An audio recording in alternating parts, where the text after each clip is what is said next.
स्थानिक स्वराज्य संस्थांच्या निवडणुकांमध्ये आरक्षण मर्यादा ओलांडल्यासंदर्भात सर्वोच्च न्यायालयात आता मंगळवारी सुनावणी होणार। या कालावधीत कोणत्याही नव्या निवडणुकांची घोषणा न करण्याचे न्यायालयाचे निर्देश।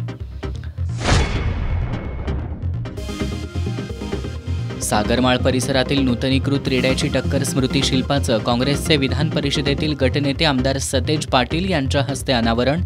या निमित्तानं आमदार सतेज पाटील यांनी फुंकलं स्थानिक स्वराज्य संस्था निवडणुकांचं रणशिंग। देशरक्षणाचं स्वप्न घेऊन तरुणाई मोठ्या संख्येनं कोल्हापुरात दाखल।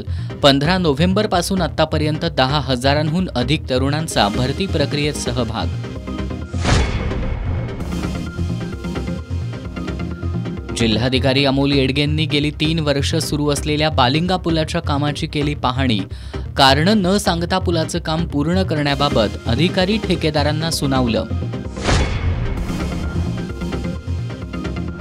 आणि जयंतीनिमित्त देशवासियांना होतीये देशाच्या पहिल्या महिला पंतप्रधान इंदिरा गांधी यांच्या कणखर पाण्याची आठवण।